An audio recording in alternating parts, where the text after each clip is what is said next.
Hello student, দেখো আজকে তোমাদের জন্য আমি নিয়ে এসেছি দশম শ্রেণী গণিত রায় মার্টিন প্রশ্নবিচিত্রা সেকেন্ড সামেটিভ মাধ্যমিক 2026। আজকে তোমাদের 29 নম্বর স্কুলটা করাবো। তো চলো আমরা দেরি করব না, তাড়াতাড়ি করে প্রশ্নগুলোতে চলে যাব। তো দেখো একের 1 নম্বর প্রশ্নটা আমাদের কি বলছে। আমাদের এখানে বলেছি ABC এর মধ্যে এই যে আমাদের টাকা আছে 24,900 টাকা এমনভাবে ভাগ করা হলো যেন A/B 3:5 হয়, B/C 6:7 হয়। তো বি এর টাকার পরিমাণটা বের করতে বলেছে। আচ্ছা আমাদের দেখো এই যে অনুপাতগুলো বলে দিয়েছে, তাহলে এই দুটো অনুপাত থেকে আমরা A/B/C বের করে নেব। তো চলো আমরা দেখো কী করছি। তাহলে আমরা এখন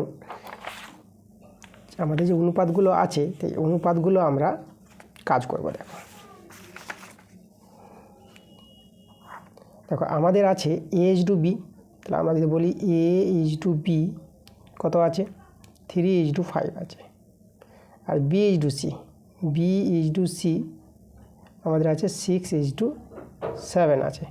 আচ্ছা আমরা কি করব, দেখো এই যে B সমান আছে না, তাহলে এই দুটো এই যে সংখ্যা দুটো আছে এটা B এর মান এই দুটোকে সমান করে নেব। যদি B সমান, তাহলে আমরা এমন কিছুতে গুণ করবো যেন দুটো সমান হয়ে যায়।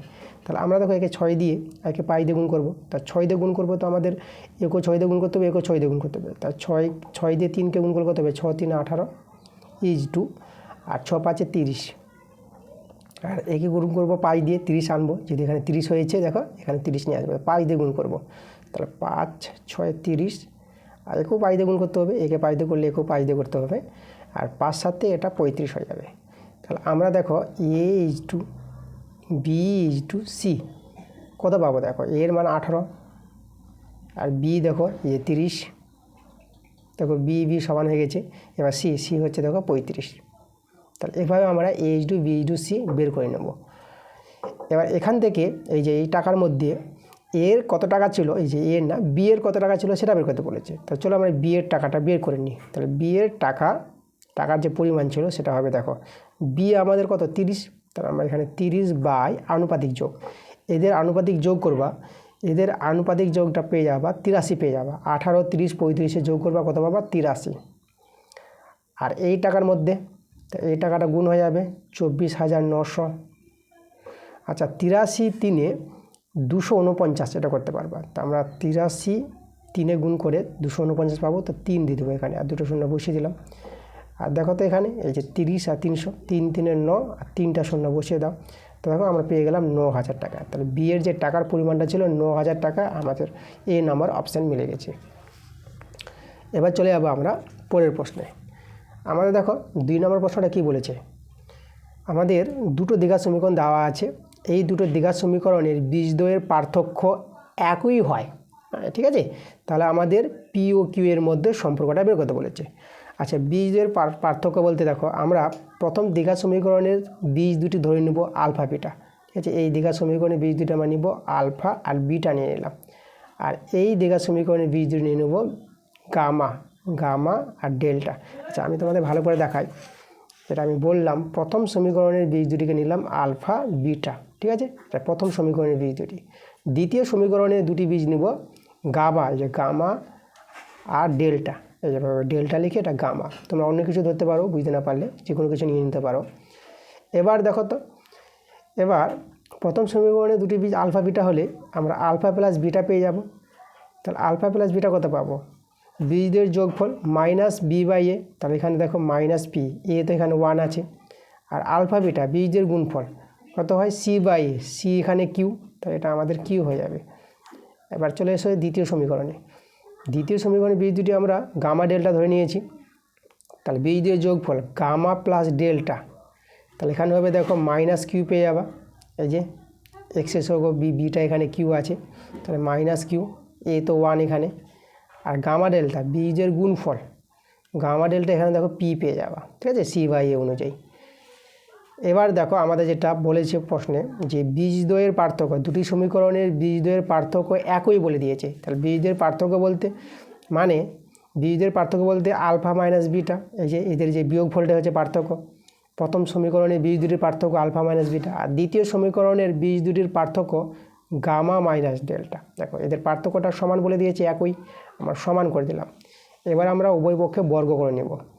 এখানে যদি বর্গ করে নাও তাহলে আলফা মাইনাস বিটা তার হোল স্কোয়ার এটা পেয়ে যাবো গামা মাইনাস ডেল্টা তার হোল স্কোয়ার। এবার এখানে আমরা সূত্র ফেলবো এ মাইনাস বি হোল স্কোয়ার সূত্র। দেখো এই সূত্রটা তোমাদের জানতে হবে এ প্লাস বি তার whole square alpha plus beta তার whole square minus 4ab 4ab A হচ্ছে আলফা বি হচ্ছে বিটা, ঠিক আছে। A minus B whole square সূত্র এ প্লাস বি তার হোল স্কোয়ার মাইনাস 4ab, এটা আমাদের সূত্র আছে। একইভাবে এখানে সূত্র ফেলবো এ মাইনাস বি হোল স্কোয়ার সূত্র, এখানে হবে গামা প্লাস ডেল্টা তার whole square minus 4 gamma delta. চলো আমরা মানগুলো আমাদের বের করা হয়ে গেছে, মানগুলো আমরা বসিয়ে দেবো।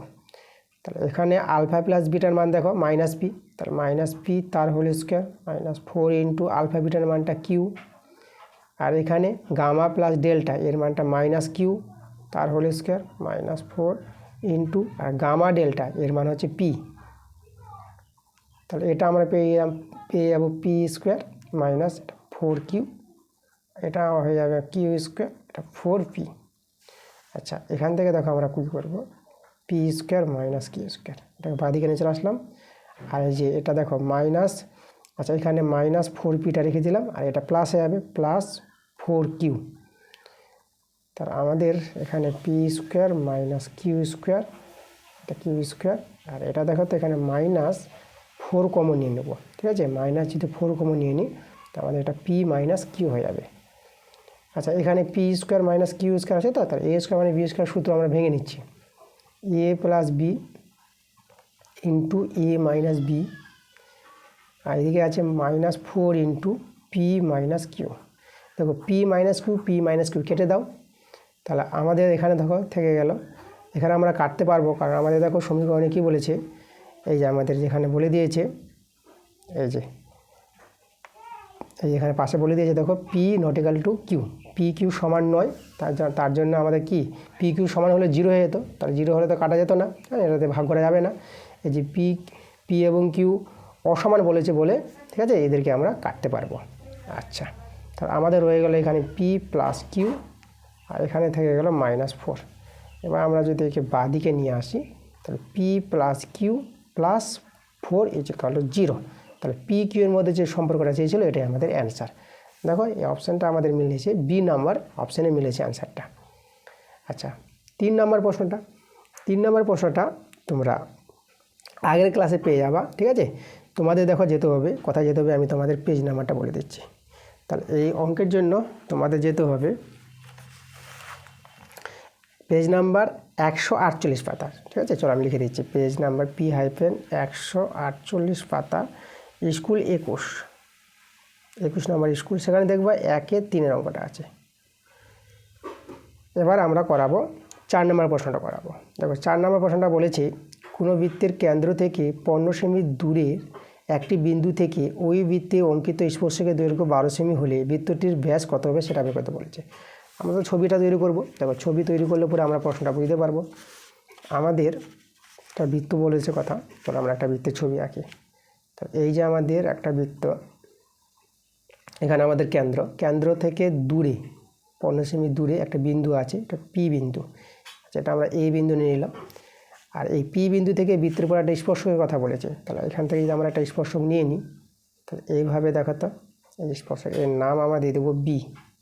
তাই যে পিবি স্পর্শক, আমাদের যেটা ব্যাস বলেছে তাই ব্যাসার্ধ হচ্ছে আমাদের এবি, তাহলে এই যে এবি ব্যাসার্ধটা আমরা বের করতে পারবো, ঠিক আছে। দেখো এখানে আমাদের যেগুলো মান বলেছে যে এপি বলে দিয়েছে এখানে 15 সেমি কেন্দ্র থেকে দূরত্ব যে বিন্দুটা, আর এখানে বলে দিয়েছে আবার স্পর্শকের দৈর্ঘ্য পিবি কত বলে দিয়েছে 12 বলে দিয়েছে প্রশ্নে। তাহলে আমাদের যে ব্যাসার্ধ এবিটা, তাহলে ব্যাসার্ধ কিন্তু পেয়ে যাবো। এখানে কি করে পাবো, দেখো স্পর্শকের উপর কেন্দ্রগামী ব্যাসার্ধ পরস্পর লম্ব হয়, এই কোণটা আমাদের 90 ডিগ্রি, ত্রিভুজটা সমকোণী ত্রিভুজ। তাহলে আমাদের এটা হয়ে গেল এপিটা অতিভুজ, এবিটা আমরা লম্ব, এটাকে ভূমি ধরে নিলাম। আচ্ছা তাহলে অতিভুজ স্কোয়ার এপি স্কোয়ার সমান সমান এই যে pb square plus ab square. আচ্ছা আমরা এবি ব্যাসার্ধটা বের করবো এবি স্কোয়ার, তাহলে আমাদের এখানে হয়ে যাবে ap square minus pb square. তাহলে এখানে মানগুলো বসিয়ে দেবো, এপি হচ্ছে 15 স্কোয়ার, আর পিবি হচ্ছে আমাদের কত 12 স্কোয়ার, 15 স্কোয়ার 225 আর 12 স্কোয়ার 144। আচ্ছা এটা বিয়োগ করে পেয়ে যাবা 81। তাহলে আমরা এবি কত পেয়ে যাব, এবি পেয়ে যাব 9। তাহলে এবি হচ্ছে আমাদের বৃত্তের ব্যাসার্ধ। তাহলে বৃত্তের ব্যাসার্ধ পেয়ে গেলাম। তাহলে ব্যাস কত হবে?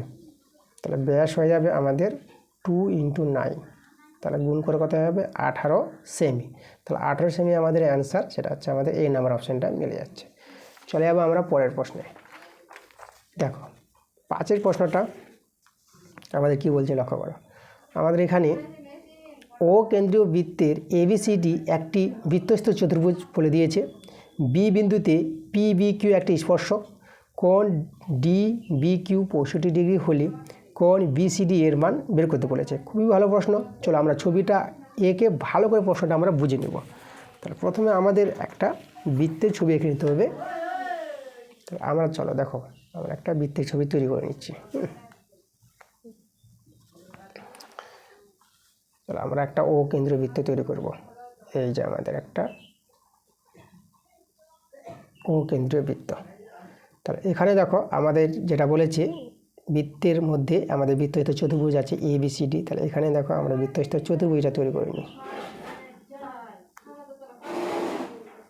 এই যে দেখো, এই যে আমাদের এখানে নামটা দিয়ে দেবো এ, এটার নাম দিয়ে দিলাম বি, এটার নাম দিয়ে দেবো সি, এটার নাম দিয়ে দিলাম ডি।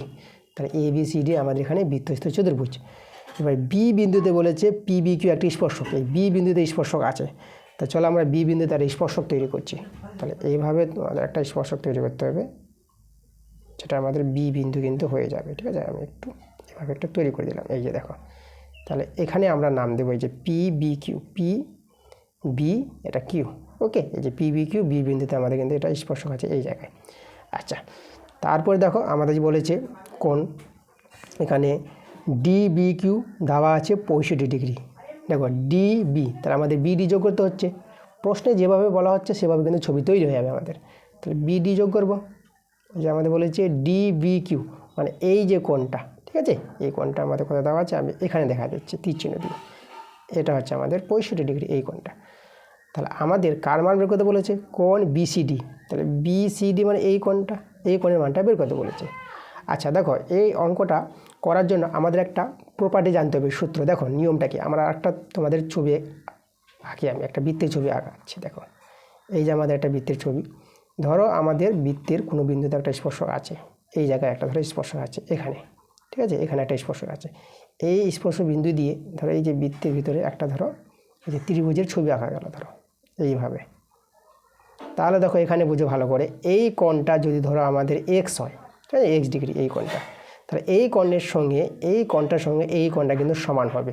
এটাও আমাদের এক্স হয়ে যাবে একদম। এই কোণের সঙ্গে এই কোণটা একদম সমান হবে, ঠিক আছে, লক্ষ্য করো একদম। এটা আমাদের প্রপার্টি, একদম সূত্রের মতো মনে রাখতে হবে।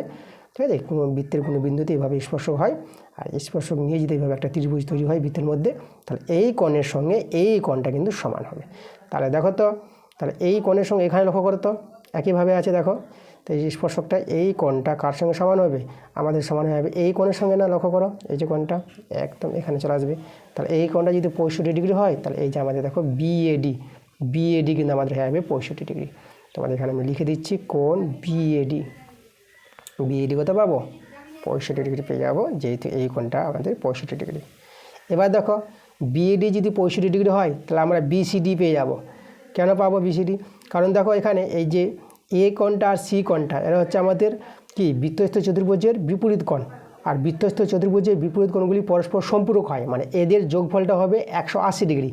তাহলে দেখো 180 ডিগ্রি থেকে যদি আমরা 65 ডিগ্রি বিয়োগ করে দিই, তাহলে বিসিডি কোণটা পেয়ে যাব।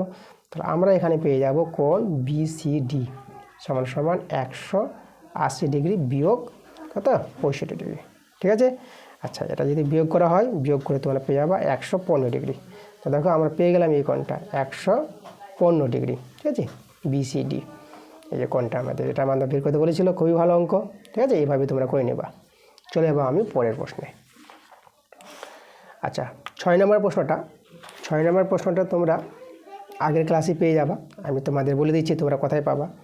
তোমাদের যেতে হবে পেজ নাম্বার, আমি বলে দেব 136 পাতায় চলে যাবা। 136 পাতা স্কুল 8, সেখানে দেখবা 1-এর 6 নম্বর অঙ্কটা আছে। এবার আমি তোমাদের করাবো কত নম্বরটা? এই যে 7 নম্বর অঙ্কটা করাবো। ঠিক আছে, দেখো 7 প্রশ্নটা আমাদের আছে এইচ এস এবং ভি যথাক্রমে একটি লম্ববৃত্তাকার শঙ্কুর উচ্চতা, বক্রতলের ক্ষেত্রফল আর আয়তন। মানে এইচটা হচ্ছে উচ্চতা, এসটা হচ্ছে বক্রতলের ক্ষেত্রফল আর ভিটা হচ্ছে শঙ্কুর আয়তন। তো এভাবে যদি হয় তাহলে আমাদের কী করতে বলেছে, এর যে মানটা, এর মানটা আমাদের বের করতে বলেছে কোনটা হবে। তো দেখো আমাদের এখানে জানতে হবে যেটা এইচ হচ্ছে উচ্চতা, তাই না, আর এস, তাহলে এখানে এস হচ্ছে আমাদের শঙ্কুর বক্রতলের ক্ষেত্রফল বলেছে, তাহলে এস এর মান কত হবে, শঙ্কুর বক্রতলের ক্ষেত্রফল বা শঙ্কুর পার্শ্বতলের ক্ষেত্রফল, তার সূত্র হচ্ছে পাই আর এল, এটা হচ্ছে আমাদের কি এস। ঠিক আছে, এবার হচ্ছে এখানে ভি বলেছে, তাহলে ভি হচ্ছে শঙ্কুর আয়তন, শঙ্কুর আয়তনের সূত্র আমরা জানি 1/3 পাই আর স্কোয়ার এইচ। এখানে আর হচ্ছে শঙ্কুর ভূমির ব্যাসার্ধ আর এল হচ্ছে শঙ্কুর তীর্য উচ্চতা আর এইচ হচ্ছে শঙ্কুর উচ্চতা। তাহলে এবার দেখো তো আমরা এস ভি পেয়ে গেলাম, আর এইচ তো হচ্ছে আমাদের এখানে এইচ যেটা হচ্ছে উচ্চতা। তো চলো আমাদের যার মান বের করতে বলেছে সেটা আমরা লিখে নেব। দেখো আমাদের এখানে আছে 3 pi V H cube minus S square H square plus 9 V square, এভাবে আছে। আচ্ছা দেখো এটা আমরা কী করব, আমাদের এখন মানগুলো পুট করে দেবো। 3 পাই, এবার ভি এর মান দেখো, তাহলে এখানে ভি এর মান বসাবো 1/3 পাই আর স্কোয়ার এইচ, আবার এখানে আমাদের এইচ কিউব ছিল বসিয়ে দিলাম, মাইনাস এস এর মান দেখো, এস এর মান আছে পাই আর এল, তার আবার স্কোয়ার আছে, তাহলে সবার বর্গ করে নেবো। দেখো পাই স্কোয়ার হবে, আর স্কোয়ার হবে, আর এল স্কোয়ার হবে, আর এখানে আবার আমাদের এইচ স্কোয়ার ছিল প্লাস 9। এবার দেখো ভি স্কোয়ার আছে, তাহলে ভি এর মান তো 1/3 পাই আর স্কোয়ার এইচ, তাহলে এদের যদি আমরা হোল স্কোয়ার করে দিই তাহলে এখানে 1/9 হয়ে যাবে 1/3টা, আর পাইটা হয়ে যাবে আমাদের পাই স্কোয়ার, আর স্কোয়ার ছিল তাহলে r⁴ হয়ে যাবে, আর এইচটা এইচ স্কোয়ার হয়ে যাবে, যেহেতু আমরা ভি স্কোয়ার করছি তাই না, ভি যদি এটা হয় তাহলে ভি স্কোয়ার হয়ে যাবে এটা। তো এখানে 9 কেটে দাও, এখানে 3 কেটে দাও, তাহলে আমাদের এখানে থেকে গেল পাই আর স্কোয়ার, এখানে h⁴ হয়ে যাবে এটা, মাইনাস এখানে দেখো এবার মাঝে পাই আর স্কোয়ার এইচ স্কোয়ার আমরা লিখে দিলাম। এবার এই যে এল স্কোয়ার মানটা আমরা বসাবো। এল স্কোয়ার মান আমরা কি জানি, দেখো তোমাদের আমি বলে রাখি যে শঙ্কুর যে এল তীর্য উচ্চতা এবার ভূমি ব্যাসার্ধ আর এইচ নিয়ে, মানে এল আর এইচ নিয়ে যে আমাদের সূত্রটা আছে এটা হচ্ছে এল স্কোয়ার সমান আর স্কোয়ার প্লাস এইচ স্কোয়ার। ঠিক আছে, এল স্কোয়ার সমান আর স্কোয়ার প্লাস এইচ স্কোয়ার, এটা হচ্ছে শঙ্কুর ক্ষেত্রে এটা সূত্রটা হয়, এটা আমি অনেকবার দেখেছি তোমাদের এটা। তো চলো আমরা এই মানটা আমরা বসিয়ে দেবো এখানে এলের জায়গায়। তো এলের জায়গায় বসাবো আমরা আর স্কোয়ার প্লাস এইচ স্কোয়ার, আর এখানে আমাদের আছে পাই স্কোয়ার r⁴ আর এইচ স্কোয়ার। এবার এখানে আমরা এই যে মধ্যে গুণ করে নেব, পাই আর স্কোয়ার h⁴, এখানে দেখো আচ্ছা এখানে আমাদের এই যে পাই স্কোয়ার ছিল এটা আমাদের ছুটে গেছে, তাহলে এটা পাই স্কোয়ার আমি দিয়ে দিলাম। ঠিক আছে, তাহলে আমাদের আছে পাই স্কোয়ার আর স্কোয়ার, দেখো এখানে আর স্কোয়ার তাহলে এখানে r⁴ আমি করে দিলাম, এই যে r⁴ আর এইচ স্কোয়ার বসে গেল, এটার সঙ্গে এটা গুণ করে দিলাম, মাইনাস দেখো প্লাস মাইনাসে মাইনাস হয়ে যাবে, আবার পাই স্কোয়ার আর এইচ স্কোয়ার তাহলে h⁴ প্লাস এখানে পাই স্কোয়ার r⁴ আর এইচ স্কোয়ার। আচ্ছা তাহলে এবার দেখো এখানে আমাদের কি আসছে, দেখো এটার সঙ্গে আমাদের মিলছে কি, এটার সঙ্গে মিলছে এটা, লক্ষ্য করো, তাহলে এটা কেটে গেল, আর এটার সঙ্গে এটা মিলছে প্লাস মাইনাস আছে, দেখো কেটে গেল, তাহলে এই যে কেটে গেল আমাদের সব যদি কেটে যায় তাহলে আমাদের কি অ্যান্সার 0, তাহলে আমরা কিন্তু 0 পেয়ে গেলাম এর মানটা, আমাদের যে মানটা বের করতে বলেছিল কত পেয়ে গেলাম আমরা 0, আমাদের বি নাম্বার অপশানে। এবার চলে যাবো 2 এর প্রশ্নগুলো। 2 এর 1 নম্বরটা আমাদের বলেছে যৌগিক ভেদের উপপাদ্যটি বিবৃত করো। দেখো যৌগিক ভেদ এটা তোমরা বই থেকে পেয়ে যাবা, আমি তোমাদের বই থেকে বলে দিচ্ছি, পেজ নাম্বার 192 পাতায় তোমরা চলে যাবা, 192 পাতায় দেখো যৌগিক ভেদের উপপাদ্যটা আমাদের দেওয়া আছে, তোমরা এখান থেকে এটা লিখে নেবা। দেখো যৌগিক ভেদটা কি তোমাদের আমি যদি একটু বলি, যৌগিক ভেদটা হচ্ছে আমাদের এইভাবে যে ধরো এক্সটা ভেরিয়েস আছে, এক্স ভেরিয়েস আছে ওয়াই, আর এক্সটা আবার ভেরিয়েস করছে 1/z, এভাবে আছে তাই না, এভাবে দুটো ভেদ দেওয়া আছে, এক্স ভেরিয়েস ওয়াই আর এক্স ভেরিয়েস 1/z। তাহলে এই দুটো ভেদ নিয়ে যদি আমরা যৌগিক ভেদ তৈরি করি তাহলে এক্স ভেরিয়েস হয়ে যাবে, দেখো এক্স মিলে গেছে না, তাহলে এক্স লিখে দিলাম, আর এই দুটো যে আলাদা আছে এদের গুণ করে নেবা, এটা যে গুণ করো ওয়াই আর 1/z গুণ করলে কত পাবা, y/z পেয়ে যাবো। তা এইভাবে দুটো ভেদ নিয়ে আমরা যৌগিক ভেদ পেয়ে যাবো। ঠিক আছে, এটাই হচ্ছে আমাদের যৌগিক ভেদ, যেটা আমাদের এখানে দিয়েছে, এটা তোমরা বই থেকে করে নেবা। আমরা চলে যাবো পরের প্রশ্নে। এর পরের প্রশ্নটা দেখো, আমাদের 2 নম্বর প্রশ্নটা বলছে এখানে, অকেন্দ্রীয় বৃত্তের অন্তর্লিখিত ত্রিভুজ এবিসি এর বিসি ব্যাস সি বিন্দুতে স্পর্শক বর্ধিত বিএকে পি বিন্দুতে ছেদ করে কোণ এবিসি 40 ডিগ্রি হলে কোণ এপিসি ইজটু কোণ এসিপি এর অনুপাতটা বের করতে বলেছে। তো আমরা প্রথমে ছবিটা তৈরি করে ভালো করে প্রশ্নটা বুঝবো। তো চলো আমরা প্রথমে ছবিটা দেখি কি আছে। তো আমাদের তো এখানে অকেন্দ্রীয় বৃত্তের কথা বলেছে, তাহলে আমরা একটা বৃত্ত তৈরি করব। এই যে আমাদের একটা বৃত্ত আছে,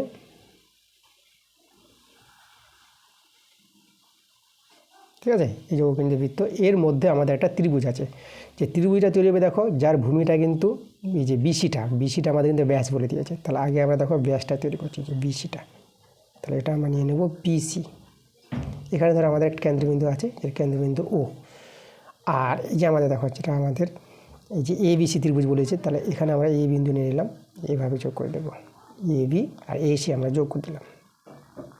তাহলে এইভাবে আমাদের ত্রিভুজটা বলেছে, এটা এ বিন্দু। তাহলে এ বিসি ত্রিভুজ, যার ভূমি এই যে বিসিটা আমাদের ব্যাস বলেছিল। আমাদের কি বলেছে, সি বিন্দুতে স্পর্শক বলেছে। দেখো সি বিন্দুতে একটা স্পর্শক তৈরি হবে, যেটা বর্ধিত বিএকে, এই যে স্পর্শকটা মানে সি বিন্দুতে স্পর্শকটা বর্ধিত বিএকে যদি বাড়ানো হয়, তারা পি বিন্দুতে ছেদ করবে। তাহলে সি বিন্দুতে আমরা একটা স্পর্শক তৈরি করছি। দেখো এইভাবে আমরা যদি একটা স্পর্শক তৈরি করি সি বিন্দুতে, এই যে সি বিন্দুতে একটা স্পর্শক তৈরি করলাম, আর বর্ধিত মানে বিএকে বাড়াবো। তাহলে বিএকে যদি বাড়াও, তাহলে এভাবে বাড়ানোর পরে দেখো কোনো একটা এই জায়গায় ছেদ করবে। ওকে, কোথায় ছেদ করেছে বলে দিয়েছে, পি বিন্দুতে ছেদ করেছে। তাহলে আমাদের এখানে কোণ এবিসি দেওয়া আছে। দেখো আমাদের যে কোণ এবিসি 40 ডিগ্রি, এবিসি মানে এই কোণটা আমাদের বলে দিয়েছে 40 ডিগ্রি। তাহলে আমাদের বলেছে যে কোণ এপিসি মানে এই কোণ, আর কোণ এসিপি মানে এই কোণ, ঠিক আছে, এই কোণ আর এই কোণের অনুপাতটা চেয়েছে। তাহলে দুটো কোণ যদি আমরা বের করতে পারি, তার অনুপাত পেয়ে যাব। আচ্ছা লক্ষ্য করো, এখানে এই যে আমাদের বিএসি কোণটা, এই কোণটাকে বলা হয় অর্ধবৃত্তস্থ কোণ। দেখো ব্যাস নিয়ে বৃত্তস্থ যে কোণটা, তাই না, ব্যাস নিয়ে বৃত্তস্থ কোণটাকে বলা হয় অর্ধবৃত্তস্থ কোণ। তাহলে এই কোণটা কত হবে, 90 ডিগ্রি হয়ে যাবে, ঠিক আছে, অর্ধবৃত্তস্থ কোণ সমকোণ হয়। আর এটা যদি 90 ডিগ্রি হয়, তার আমাদের দেখো তো বিপিটা একটা সরলরেখা সোজা হয়ে গেছে। তাহলে সরলরেখা কত হবে, 180 ডিগ্রি।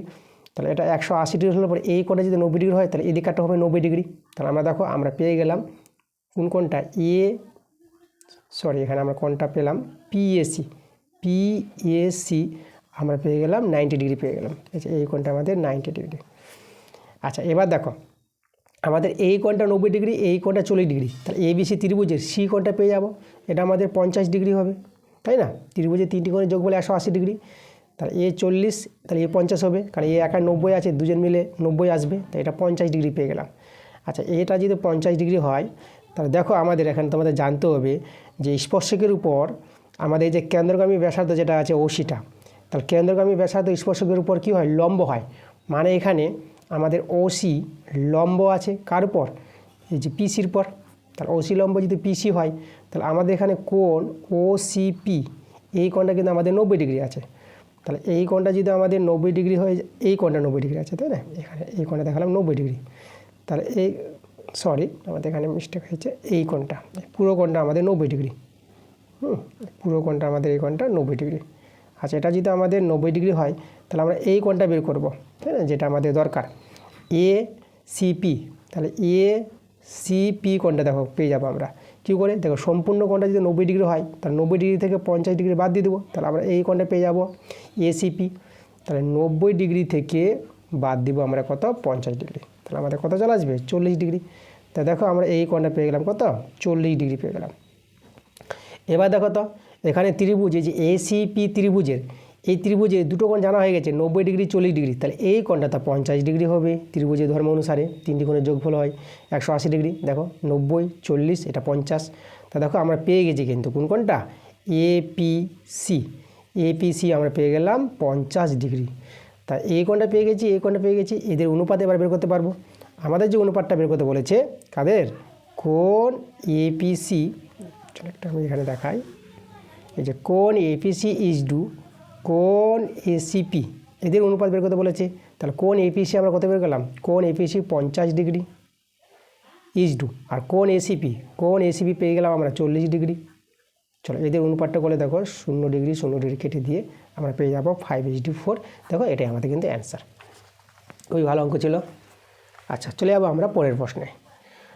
3 নম্বর প্রশ্নটা দেখো কি বলছে আমাদের এখানে বলেছি আর ব্যাসার্ধ বিশিষ্ট একটি গোলকের বক্রতলের ক্ষেত্রফল আর আর ব্যাসার্ধ বিশিষ্ট একটি বৃত্তের ক্ষেত্রফল সমান হলে দেখাতে বলেছে আমাদের যে r/r সমান হবে 2:1, তাই না? মানে গোলকের ব্যাসার্ধ বলে দিয়েছে বড় হাতের আর, আর বৃত্তের ব্যাসার্ধ বলে দিয়েছে ছোট হাতের আর। তাহলে দেখো তো আমরা এখানে পেয়ে যাব গোলকের বক্রতলের ক্ষেত্রফলের সূত্র। গোলকের ব্যাসার্ধ যদি বড় হাতের আর হয়, তাই না, বড় হাতের আর, তাহলে গোলকের বক্রতলের ক্ষেত্রফলের সূত্র আমরা কি জানি, 4πr², সরি এটা বড় হাতের আর হবে 4πr² সমান আর বৃত্তের ক্ষেত্রফল, বৃত্তের ব্যাসার্ধ ছোট হাতের আর বলে দিয়েছে, তাহলে বৃত্তের ক্ষেত্রফলের সূত্র আমরা কি জানি, πr², এটা আমাদের সমান বলে দিয়েছে। দেখো এখান থেকে আমাদের এই যে প্রমাণটা চলে আসবে। তাহলে আমরা পাই কেটে দিলাম। তাহলে এখানে আমরা কি করব দেখো, এই যে r²/r², তাহলে এটা করলাম। তাহলে এখানে আমাদের 1/4 করে দেবো, ঠিক আছে? এটা করতে পারবো, তোমরা বর্গগুণ করো, দেখো এখানে এটাই পেয়ে যাবে যে 4 বড় হাতে r² সমান r² পাবো বর্গগুণ করলে। আচ্ছা তাহলে আমরা এখানে কি করব, r/r বড় হাতে r/r করে হোল স্কোয়ার করলাম, আর এটাকে 1/2 করে তার হোল স্কোয়ার করলাম। তাহলে এখান থেকে আমরা বড় হাতের r/r সমান 1/2 পেয়ে যাব, পাওয়ার সমান হলে মূল সংখ্যার সমান। আচ্ছা এটাকে যদি আমরা যে উল্টে নিই, আমরা ছোটো হাতের r বাই বড় হাতে r করে দিলাম, তাহলে এটা আমাদের কত হবে 2/1 হয়ে যাবে। তাহলে অতএব r/2 ছোটো হাতের r/2 বড় হাতের r সমান 2:1। দেখো আমাদের এটাই প্রমাণ করতে বলেছিল, ছোটো হাতের r/2 বড় হাতের r সমান 2:1। দেখো প্রমাণটা আমাদের হয়ে গেছে। আচ্ছা চলে যাবো আমরা 4 নম্বর অঙ্কে। 4 নম্বর অঙ্কটা আমাদের কি বলেছে, আমাদের এখানে বলেছে যদি কোনো লম্ববৃত্তাকার শঙ্কুর উচ্চতাকে 100% বৃদ্ধি করা যায়, ঠিক আছে, মানে উচ্চতাকে, শঙ্কুর উচ্চতা মানে এইচকে 100% বৃদ্ধি করবে, তাহলে শঙ্কুটির আয়তন কত শতাংশ বৃদ্ধি পাবে সেটা বের করতে বলেছে। আচ্ছা চলো দেখো, আমরা প্রথমে একটি শঙ্কুর ভূমির ব্যাসার্ধ আর ধরে আমরা ভূমির ব্যাসার্ধ আর নিব আর উচ্চতা এইচ নিব, ধরে শঙ্কুর আয়তনের সঙ্গে সম্পর্ক বলেছে। তো শঙ্কুর আয়তনের সূত্র আমরা জানি 1/3πr²h। এবার এখানে বলেছে দেখো এই যে উচ্চতা 100% বৃদ্ধি করবে, তাহলে উচ্চতা আমার এইচ ছিল, তার সঙ্গে আমাদের দেখো এইচের 100%, তাহলে 100% মানে 100/100, এই যে 100%, তাহলে আমাদের এটা সরল করে কত পেয়ে যাবো, এটা তো কেটে যাবে, আমাদের হয়ে যাবে 2h। তা দেখো আমাদের কিন্তু এখন উচ্চতা হয়ে যাবে 2h, ব্যাসার্ধ কিন্তু আমাদের আরই থাকবে। তাহলে এই ক্ষেত্রে এখন আমাদের শঙ্কুর আয়তনটা কত হবে 1/3πr², আর এইচের জায়গায় বসাবো 2h। তাহলে এটা হয়ে যাবে আমাদের কত, 2টা সামনে নিয়ে চলে আসলাম, তাহলে 2 × 1/3πr²h, তাই না, এটা পেয়ে যাবো আমরা শঙ্কুর আয়তনটা। তো শঙ্কুর আয়তন আগের চেয়ে দেখো দ্বিগুণ হয়ে গেছে, তাহলে কতটা আমাদের আয়তন বেড়েছে সেটা আমরা বের করে নিই। তার দেখো আমাদের এটা ছিল, দেখো এটা হয়ে গেছে,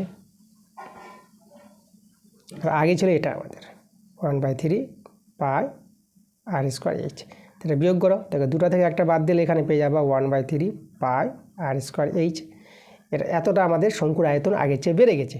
এবার শতকরা কত বেড়েছে, শতকরা পাওয়ার নিয়মটা দেখো, যতটা বেড়েছে সেটা বাই আগে যেটা ছিল, প্রথমে যেটা ছিল এটা, এই যে 1/3πr²h, তাহলে এটা বেড়েছে, আগে যেটা ছিল সেটা নিচে দেবো আর 100 দিয়ে গুণ করে দেবো, এভাবে আমরা বের করতে পারবো শতকরা কত বেড়েছে। দেখো এটা তো সমান হয়ে গেছে, এটা কেটে গেছে, তাহলে শতকরা আমাদের কত 100%ই বেড়েছে। দেখো 100% আমাদের অ্যান্সার, এটা আমাদের 0 আছে, ঠিক আছে।